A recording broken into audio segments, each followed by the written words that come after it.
Hello, hello. Magandang pinagpalang araw na naman sa ating mga kaibigan. Nandito po tayo sa nakita namin dito sa bundok na ito ng 7KD. Ang nakasign na nakita namin. Kaya aming nilocate ito. At ayon sa bali-balita ng mga tao sa lugar na ito, ito raw lugar na ito ay may nakita silang ibinaon na truck. Ang di lang nila sure kung ano ang laman ng truck na ibinaon dito. Pero yun ay 6x6 ng truck ng mga Hapon o yung wheelies na parang wheelies ng sakyan ng mga sundalong Amerikano noon. Ganun daw kalaki ang hindi lang nila malaman dahil medyo may kalayuan daw sila nung nakitang ibinabaon nito ng mga Hapon. Kaya ang kanila, kung ito siguro ay malapitan, ay baka ito isang 6x6 na truck ng Hapon or kasi sila ay malayo kaya tingin nila ito parang jeep lang daw. Jeep na owner, siguro naman mga matatanda nung araw, basta sasakyan siguro, ganun na lang. Ayan mga kaibigan, nakikita naman natin dito sa ating video na ito. Ito yung pag malayo ka sa gawing kapatagan, sa gawing ibaba, kitang-kita mo ang batong sign na ito. Yan, kapag ikaw ay nando sa kapatagan na yan, sa lugar na yan, kitang-kita mo yung isang sungay na parang kumakaway na bato na yon, nasa gilid ng bundok. At sa tabi niyan, ang kagandahan niya sa tabi niyan, meron pa rin ako isang nabisto na parang isang upuan o isang pahingahan. Diba? Na kapag nandiyan ka nakatanaw, sa gawing taas na yan, kitang-kita mo sa baba at tinumustra ng lalaki na ito na dyan daw ay may tunnel papasok sa ilalim na ginawa noon. Kasi yung baba niyan ay lumang karsada rin yung ibaba na yan at dyan daw gumawa ng tunnel ayon daw sa kanyang lolo. Yan, kasi itong lupa na ito ay pinamana sa kanya ng kanyang lolo. Kaya alam niya lahat ng kabuang kwento rito ng matanda. Sundan natin yun. Andun lahat ang pan. Bukod tayo yung lalaki na yan, ang siyang naniniwala sa ulit, malapit sa lolo na yan. Yan naniniwala sa ron sa ayon sa kwento ng kanyang lolo na matanda na. Kaya yung lupa na yan ay kanyang minana at kanyang kinuan. Kaya dito, nung aking pinalisa dyan, ang nakinatagpuan ay parang isang upuan ng general. Ayan.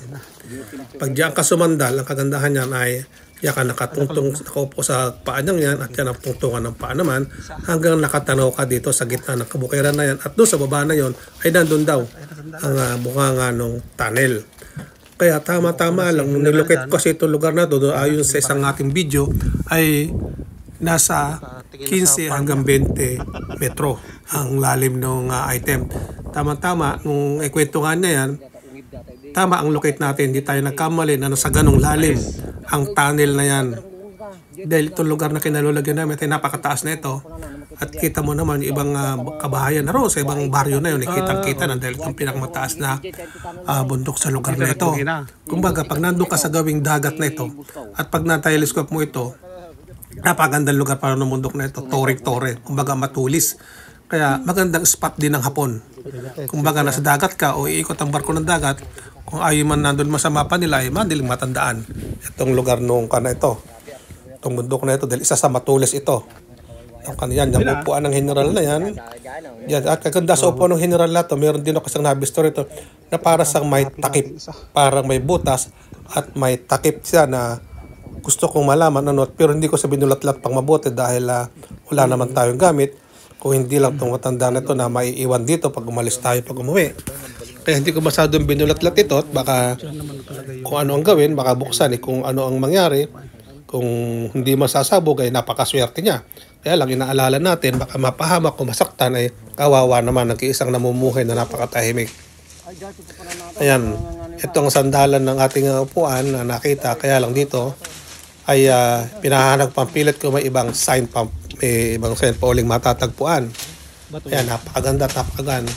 Napakasipag kahit medyo alanganin o malanganin lugar ay napakaganda pa rin. Napaka-presko.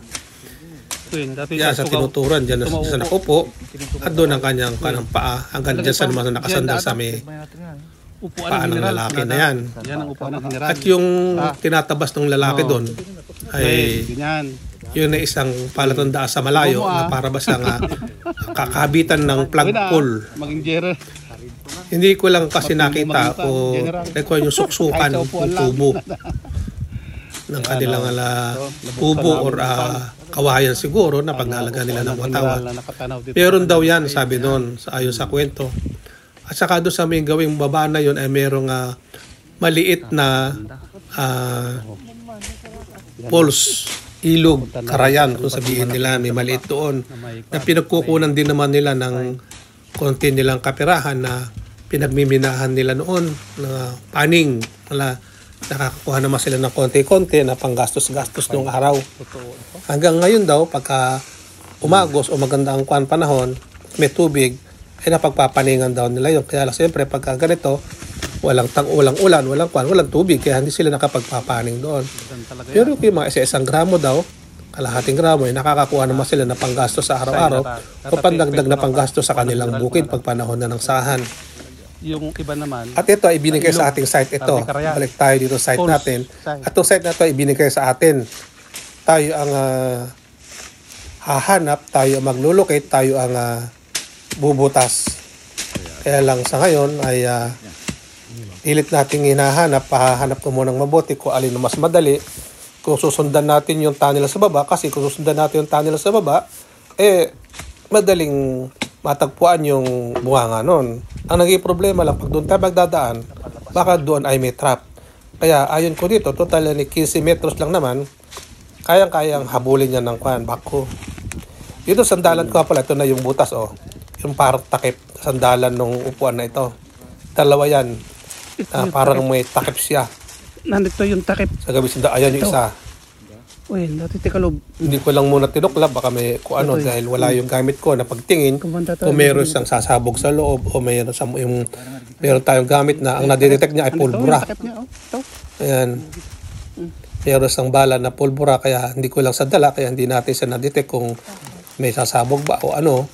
Kaya yan, pinalinis ko lang para makitang mabuti at masilip kung may butas talaga, maliit lang. Kasi meron tayong kamerang dala-dala na pwede isuksok sa butas. Kahit sa butas lang sa naahas o butas ng kasi laki ng hililiit na butas, ay papasok yung camera natin na nandun sa loob. Kaya walang problema kung ano man ang nandun sa loob, makikita natin bago natin bulat-latin. Ayan. Kaya tamang-tama, bago umpisahan itong lugar na ito ay ilinisin natin mabuti yan, hahanapin natin yung butas kung nasaan. Madali na matagpuan yung butas na yun, tubig lang ang katapat noon, unti-unti mong patuluan. Kapag hindi umagos at nawala ang tubig, ibig sabihin may butas pa pailalim. Yun lang ang technique doon. Ayan, ang takip, dalawa yung takip na yan. Isa rito sa may sandalan at isa rito sa may ulunan. Ayun, kabila na yun. Ayan, yung isang butas na takip. Ayan, kitang-kita naman, yan ay talagang nakadikit. Hindi sa mayaangat. Hindi lang nakasalpak sa loob. At ayun, yung sa bandoron yung isa. Ayun. Yun. Okay. Kaya, ingat-ingat na lang at magpapasalamat tayo sa Poong May Kapal kung ano man ang nasa lugar nito. Kasi natin ibabakuhin. Total, ang bako nito ay naka-schedule na. Iniintay lang namin na maiayos yung ginagawang karsada at yung bako ay dadalhin na dito sa lugar na ito upang umpisahan natin. Ito yung umpisahan natin by January, mga katapusan January or February ng unang linggo. At yun ang schedule nito upang tayo makapag-umpisa na sa bago nating trailing na ito.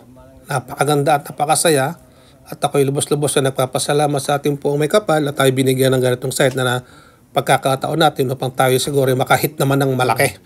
Hindi yung puro giveaway, puro maliliit lang. Kailangan naman natin makahit sa isang malaki-laki ng kaunti. At para makasigurado tayo na tayo hindi naligaw, ay ginamitan din natin sinang Japanese wad na pinagagamit sa atin ni ating sa brother na si Kanji Ken. Ayan, kung sino man sa inyo ang gustong umorder ng ganyan, kontakin nyo lamang ako. Kundi kontakin nyo si pare Kanji Ken na kayo order sa kanya ng Japanese wad at sabihin nyo na sa akin ninyo napanood o sa akin nyo nakuha paano paggamit nito para mabigyan kayo ni pare ng discount. Kaya sabihin nyo lang yung Lakay Eddie, napanood namin kay Lakay Eddie sa vlog ni Lakay Eddie, para automatic yun, bibigyan niya kayo ng discount. Okay, kasi yan brother nating matino yan mabait yan madaling kausap. Kaya itong kanyang ang Japanese wad natin, accurate na accurate ito. Ito ay hindi nakakakuan ito ng decoy kasi ito may anti-decoy. Puro anti-decoy ang laman nito, pangsagap ng ginto at kung ano man ang gusto mo ibala dito, ibala mo ay ginto o ibala mo ay diamond, yun ang detectin niya. Ang kagandahan dito, automatic na may nakakarga na sa kanya ng anti-decoy. Kaya hindi ako kinakabahan na maloko o mabiro ng itong gamit na ito. Kasi yun ang pinaka gamit niya. Ang wag mag-detect ng decoy. May anti-decoy saka automatic.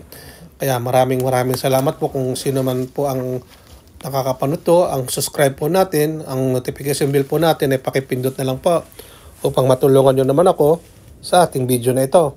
Maraming salamat po at sana ay bigyan pa tayo ng ating Panginoon ng lakas at tibay ng loob upang maituloy po natin ng pagbibideo at pagkahahanap ng mga gintong ito. At higit sa lahat, maraming pa po tayo matulungan sa mga nanonood po dyan. Hintay lang po tayo at sunod-sunod po yan. Isa-isa na po at ako po ay nandito po ako ngayon sa Japan upang kumuha lamang ng gamot at itutuloy ko po ito. Pagpunta ko po ng Japan ay akin muling babalikan ito upang ituloy na. Ako po naubusan lang po ng baon ng gamot kaya ako uuwi ng Japan at muling babalik dito sa site na ito. Hindi ko po ito iiwan hanggang hindi ko ito napapatunayan na may laman ba o walang laman. Pero nakakasigurado po ako sa mga gamit ko na direct talaga at ayon din po sa mga kwento-kwento na talaga may binoon po dito. Kaya maraming salamat po sa inyo lahat sa ating Panginoon at sana ay tulungan po tayo sa ating gagawing ito.